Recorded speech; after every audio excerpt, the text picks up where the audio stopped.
Olá, eu sou a Mariângela do canal Doutor Connect e o nosso vídeo de hoje é uma psicografia do livro da autora Vera Lúcia Maguinzec de Carvalho, com explicações do espírito Antônio Carlos. O nome do livro é Morri e Agora. E a nossa psicografia de hoje é A Artista. E essa psicografia, ela começa assim. Sentia-me muito doente. Sabia que a doença de que padecia era incurável. Estava sofrendo muito e o tratamento também era dolorido. Pedi muitas vezes ao médico que conhecia, desde criança, para interromper o tratamento. Esses remédios me fazem mais mal do que bem, exclamei. Ele explicou que eu estava errada e que, embora doloroso, era o que a medicina oferecia. Meu querido doutor, deve ter pensado melhor e ter feito o que eu queria. Só que não está mais me visitando, falei suspirando. Meu mordomo, secretário, nem sei mais o que ele era para mim, porque fazia de tudo em casa, entrou na sala em que eu estava. Talvez pensando melhor, a definição que poderia lhe dar era de amigo apaixonado. Silencioso e triste, abriu a cortina de uma das janelas. Nada falou. Estavam ele e uma das empregadas que ficou comigo obedecendo-me. Eu não queria conversar. Primeiro, por não gostar mais de falar. Não tinha assunto, a não ser de doença, e isso me cansava. Segundo, porque depois que meu filhinho faleceu, desinteressei-me de tudo. Tinha bastante dinheiro e o mordomo administrava-o bem. Fechamos a casa conosco dentro, e isso para que os jornalistas ávidos por notícias não conseguissem nenhuma foto minha doente. Já não parecia mais a jovem que fora. E ele, meu mordomo, não me dava motivos para recriminá-lo. Abriu a cortina da janela, que dava para os fundos da casa. Ai, não gosto mais de jornalistas, expressei-me baixinho. Ele me olhou, ou talvez para a poltrona em que eu estava, aproximou-se devagarzinho e arrumou a manta que estava sobre a poltrona, cobrindo-me. Olhei-o agradecida, sabia que ele me amava, e foi somente por esse amor verdadeiro que ficou comigo. Era meu empregado fazia anos. Um dos meus namorados insinuou que ele era apaixonado por mim, ri naquele momento. Depois da tragédia, fiquei doente, e ele ficou ao meu lado. Compreendi, então, que esse homem me amava, mas era tarde demais. Pensei nos repórteres e jornalistas, agora me escondia deles. Antes não fora assim. Gostava de ser fotografada. Exibia-me diante das câmeras. Fazia de tudo para ser entrevistada e sair em jornais e revistas. Mas o tempo passou e eu mudei. Pense na sua vida e preste atenção nas mudanças que houve. Escutei alguém me falar, mas como não vi ninguém, achei que eram pensamentos meus. Às vezes sentia que escutava meu filhinho. Achava que era por sentir muito sua falta. Cochilei e acordei na minha enorme cama. Estou muito sozinha, nenhuma visita, falei resmungando. Proibira as visitas. E se alguém vinha me ver, não as recebia. E ultimamente até o médico da família não vinha mais. Nem meu irmão. Ele se zangara por eu não querer ir para o hospital. Estava tendo o sossego que desejava, mas me sentia sozinha. Nos tempos de glória, aparentemente fui feliz, fama, sucesso e com isso dinheiro, fora os maridos, amantes e muitas badalações. De uma relação mais séria nasceu meu filho. Amei-o muito. Com a separação, ele ficou comigo e nos tornamos grandes companheiros, unidos por uma relação maravilhosa que somente há entre mãe e filho. Estava com ele sempre que possível. Até recusei alguns trabalhos para ficar juntinho dele. Meu filho crescia forte, bonito e muito inteligente. Viajava a trabalho sempre. O mordomo e as empregadas ficavam com meu filhinho, que adoravelmente cativava todos, sendo em casa um reizinho muito amado. Meu filho nunca saía sozinho. Levavam-no e buscavam-no na escola. Um dia em que eu estava viajando, tendo um dos professores do seu colégio falecido, as crianças foram dispensadas mais cedo, e ele voltou para casa de carona. O portão da frente da nossa casa era todo de grade, com pontas. Meu filho, em vez de tocar a campainha, resolveu, sabe-se lá por quê, pulá-lo. Caiu, ficou ferido por uma ponta no pescoço. Pessoas que passavam pela rua viram, gritaram, meus empregados acudiram. O mordomo aflito levou-o para o hospital, onde morreu de hemorragia. Sofri tanto, não queria acreditar. Quis, com sinceridade, ser enterrada com ele. Fiquei depressiva e adoeci. Os empregados fizeram o que pedi. Não conversavam comigo e não recebiam visitas. Mas não estava satisfeita. A solidão me deixava mais triste e a doença me fazia delirar. Ora, escutava alguém que me dava a impressão de ser meu menino, falando-me para analisar a situação. Ora, ouvia pessoas orarem por mim. Ao perceber isso, achava que eram fãs querendo que me curasse. Mas às vezes sentia e escutava pessoas chorarem, achando que haviam me perdido. Eram sensações estranhas que me deixavam confusa. Desejava que passasse logo, mas não passava. Por tempos vivi nessa agonia e tristeza, sem conseguir definir se foram meses ou anos. Um dia, um mordomo entrou no quarto, então resolvi sair do meu mutismo. Você tem sido um leal amigo, pode falar, vamos conversar. Ele não respondeu. Estranhei e repeti. Sente-se aqui perto de mim, vamos conversar. Ele deu uma olhada pelo quarto e saiu. Será que eu o ofendi? Certamente o fiz, mas não foi por querer, pensei.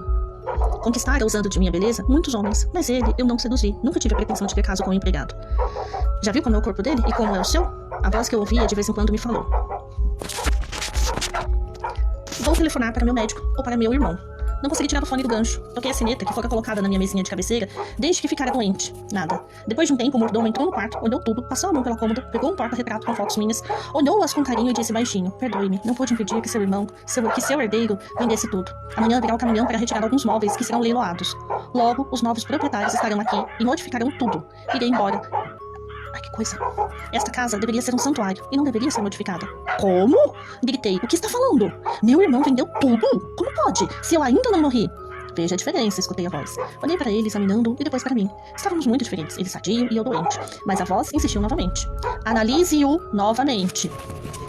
O mordomo O mordomo chorava sentido, então percebi que seu corpo era grosseiro e o meu leve e indiferente. Pedi que ele ficasse no quarto comigo, mas ele saiu. Escutei barulho, abriram o quarto, o mordomo e meu irmão entraram. Meu mano deu ordem. Você, por favor, pegue tudo o que era de uso pessoal, coloque secados nestas caixas, pois vou levá-las comigo e depois resolvo o que farei. Ele nos fará falta. Ai, perdão, gente, aqui os cachorros latindo estão me desconcentrando. Ela nos fará falta, falou o mordomo. Já faz. Entenda que não posso mais deixar esta casa sem moradores e não pretendo residir aqui. Compreendo, expressou triste o mordomo. Por que faz isso? Gritei. Meu irmão suspirou e disse como se falasse a si mesmo. Minha irmãzinha morreu. Uma artista como ela não deveria nunca morrer. Há pessoas que vieram à Terra para serem eternas. Abri a boca de espanto. Eu morri? Deviam estar enganadas. Estava ali, doente, mas viva. Olhei-os, estavam sérios, expressões sofridas e não iam brincar com um assunto sério. Tremi de medo e escutei novamente a mesma voz. Calma, você nunca pensou nas coisas boas que fez? Não estava com vontade, mas me lembrei. Pratiquei muitas caridades, tinha muito dinheiro, nunca maltratei ninguém e ajudava sempre que podia, todos à minha volta. O que mais quer neste momento? A voz me perguntou. Ver meu filhinho, respondi em tom de súplica. Não terá medo? Não. Senti alguém pegar na minha mão. Olhei-a e vi uma mãozinha. Deliciei-me com contato e com carinho. E junto da mãozinha foi se materializando a figura do meu filho. Filhinho do meu coração, você veio me ver, sinto tanto sua falta. Mamãe, meu corpo morreu, mas continuei vivo em espírito. Tenho lhe pedido para observar nossos empregados, os dois que ficaram nesta casa. Meu irmão quer vendê-la, expressei-me sentida. Então o mordomo voltou para as caixas. Abriu a cômoda, foi pegando alguns objetos e colocando-os dentro. Ele é nosso amigo querido, disse meu filho. Observe-o, mamãe. Ele é diferente de nós. Nós dois morremos, ele não. O mordomo chorava e eu também. E agora, meu filho, o que faço? Indaguei com ansiedade e medo. Venha comigo. Aqui é a moradia para quem ainda tem o corpo carnal. Nós que os deixamos, temos outros locais para viver. Abraçamos-nos, confiei e fui com ele, que volitou comigo. Fui abrigada numa colônia e internada no hospital. Minha adaptação foi longa. Sentia-me doente, tive de receber muita ajuda para me sentir novamente sadia. Quando melhorei, senti falta das atividades artísticas, de ser admirada pelos fãs, mas acostumei-me, principalmente tendo ao meu lado meu filhinho. E a vida continuou, muito diferente para mim. Era acostumada ao luxo e a ser servida. Já ali, tudo era lindo, mas simples e tive de aprender a servir. Ao desencarnar, meu espírito foi desligado da matéria e meu corpo enterrado com pompas. Continuei em casa, sem compreender o que me acontecera. Fiquei muito tempo confusa. Meu filho ia sempre me visitar, tentando me explicar que meu corpo físico morrera. Era dele a voz, que ocasionalmente eu escutava. E o mordomo, amigo leal, de fato me amou, dedicou-se a mim com fidelidade. Ficou quanto pôde em minha casa, tomando conta de tudo. Meus fãs compadeceram-se de mim, na tragédia que me abalou, pelo acidente em que meu filho desencarnara e pela minha doença. Meu desencarne foi triste. Muitos oraram por mim, outros choraram, mas tudo passou. Havia labutado muito para conseguir ser conhecida e admirada. No entanto, aos poucos foram me esquecendo. Apesar de alguns ainda se lembrarem que susto! Do meu trabalho. Estou lendo. Sofri como uma pessoa comum e somente compreendi e indaguei. O que faço agora que morri? Tempos depois, quando tive consciência desse fato, foi uma sensação muito estranha. Senti um vazio, como se passasse por uma porta e esta se fechasse, sem que eu soubesse o que encontraria pela frente. Ainda bem que Deus é misericordioso e permitiu que encontrasse meu filhinho. Tenho plano de aprender a ser útil aqui na espiritualidade. Desejo trabalhar auxiliando os que sofrem. Quero esquecer o passado, mas às vezes sou reconhecida aqui no plano espiritual. Você não foi artista? Sim, respondo. Depois de observada e de alguns comentários, retornamos às atividades. Sei que esses fatos serão cada vez mais raros. Porque tudo muda, passa e conosco permanece o que de fato somos. Agora vem a explicação do espírito Antônio Carlos. Essa convidada não quis se identificar, porque nomes são para sermos identificados por uma encarnação. Podemos nos tornar conhecidos por muitos motivos. Por sermos talentosos, ou por um trabalho sério, seja esse nas artes, na ciência, na religião, etc. Já tivemos muitos nomes, e com certeza teremos outros mais. Todos nós nos defrontamos com a morte do corpo físico, famosos ou não.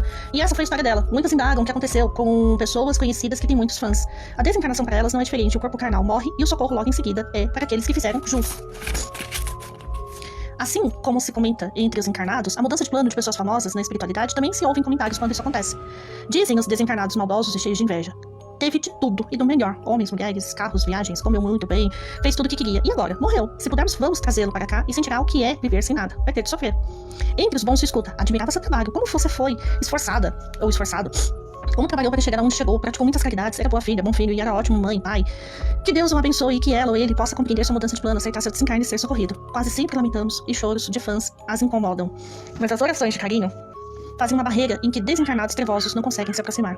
Para onde vão depois, se é para um umbral ou para uma colônia, dependerá somente delas. Se ser conhecida foi resultado de um trabalho, e o foi para uma ocasião, mas são os nossos atos que nos acompanham e nos farão ficarmos bem ou não. Ai, apesar de todo o barulho, dos cachorros latindo, da janela fazendo um ruído estranho, de todos os barulhos, terminamos essa psicografia. E eu sou a Mariângela e esse é o canal Notório Connect. Espero que vocês tenham gostado. Peço desculpas por todos os barulhos que tiveram ao longo da psicografia. Provavelmente vou publicar esse vídeo em 2 partes. No YouTube vai ser inteiro, mas no Pai provavelmente vai ser parte 1 e parte 2. E se você gosta desse tipo de conteúdo, curte, comenta, compartilha, se inscreva no canal, ativa o sino de notificações e é só. Depois eu trago mais psicografias desse livro incrível da Vera Lúcia Marinzec. Beijo, fui.